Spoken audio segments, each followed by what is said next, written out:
Buried alive in Sand Cave, the cave exploring tragedy of Floyd Collins. Floyd Collins is quite possibly the most famous person who has passed you by without attracting your attention. Collins was a cave explorer from Kentucky who was stuck for over 2 weeks during the winter of 1925 in a cave that was inside the boundaries of what is now known as Mammoth National Park. Collins had no fear when it came to exploring the most challenging underground passageways. Welcome back at Cave Hazards.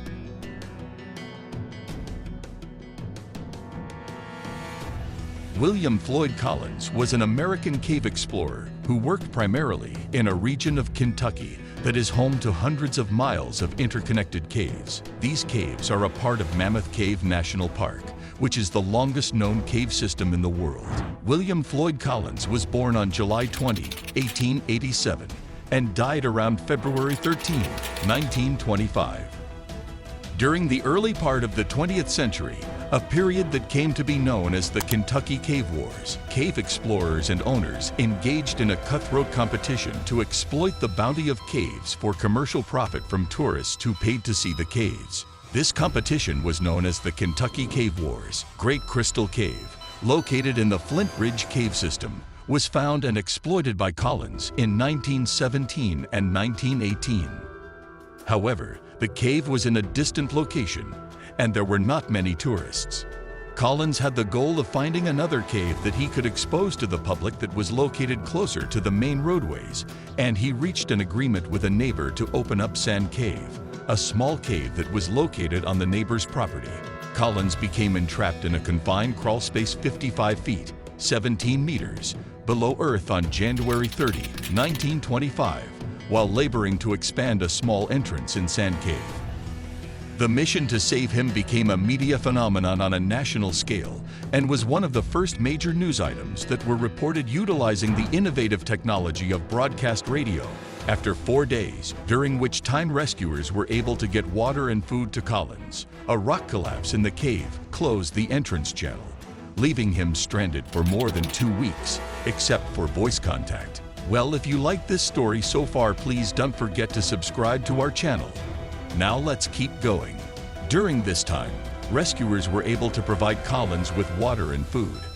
After being cut off from the outside world for 14 days, Collins succumbed to dehydration, starvation, and exposure to the cold, ultimately leading to his death just 3 days before a rescue shaft reached his location. After 2 months, Collins' body was found and identified.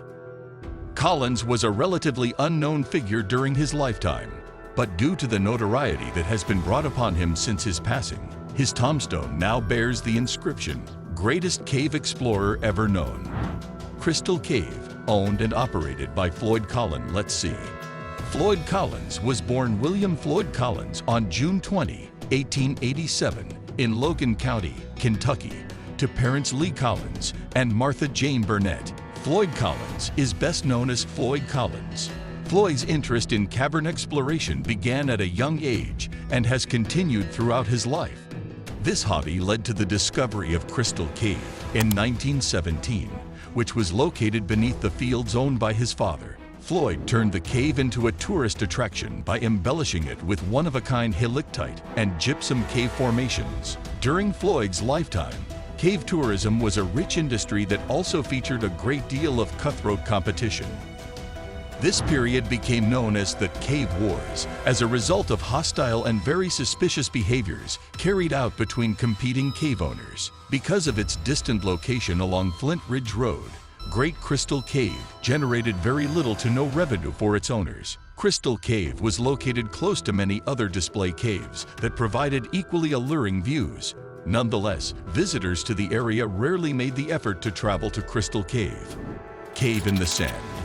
Floyd was aware of an additional possible cave that was situated on land that was owned by Beasley Doyle. The cave was known as Sand Cave, and its location immediately next to Cave City Road made it an ideal piece of property.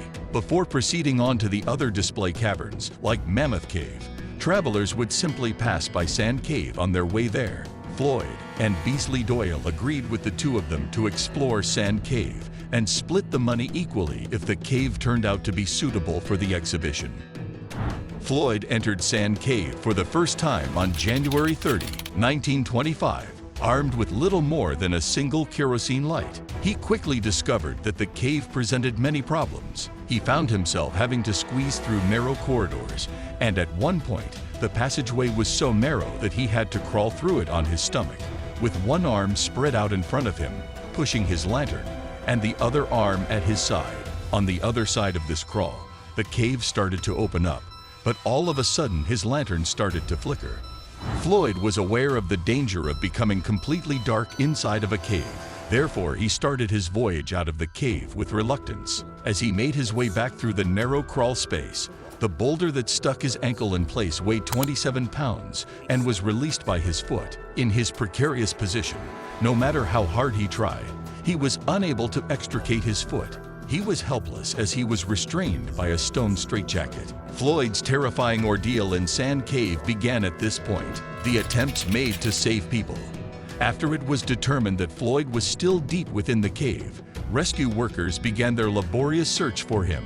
Experts in the fields of engineering, geology, and caving were gathered from all around the state and the surrounding area.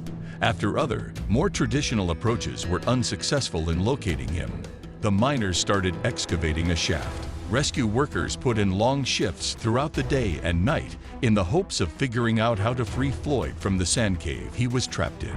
The workers experienced bouts of rain and chilly weather, a cave collapse, and arguments among the leaders as to how to proceed with the mission.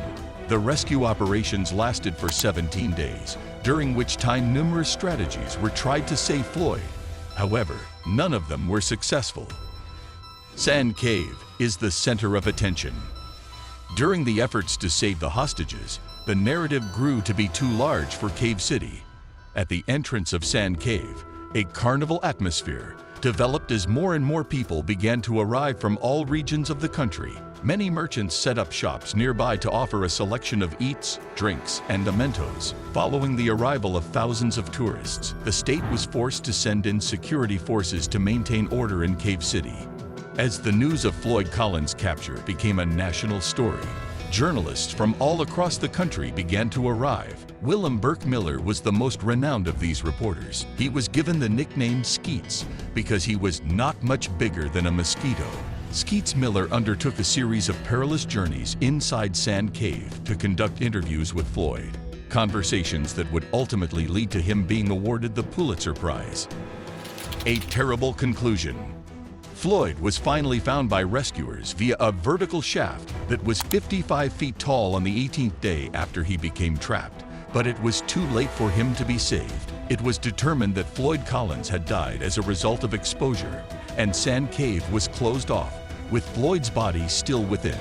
It wouldn't be until several months later that his body would be exhumed for a proper burial closer to where his family lived at Crystal Cave. His final resting place is in the cemetery of the Mammoth Cave Baptist Church. The tale continued to be told. The agricultural village in south-central Kentucky, which is home to Mammoth Cave, experienced significant changes as a result of the terrible circumstances that surrounded the life and death of Floyd Collins, which captured the attention of the whole nation. Later on, his narrative would be used as the basis for many publications, including Trapped by Robert K. Murray and Roger W. Brucker, and The Life and Death of Floyd Collins, which was written by Floyd's brother Homer Collins and John L. Lerberger. Both works were published. The musical Floyd Collins, which played all over the world, as well as the film Ace in the Hole, which was released in 1951, were both based on this story. More importantly, the life and death of Floyd Collins drew the attention of the nation to the cave country of Kentucky and the need to conserve it. This desire finally led to the founding of Mammoth Cave National Park in 1941. Who is the most well-known cave explorer in the world? Tell us what you think in the comment box that can be found below. As a side note, watching that video was a lot of fun.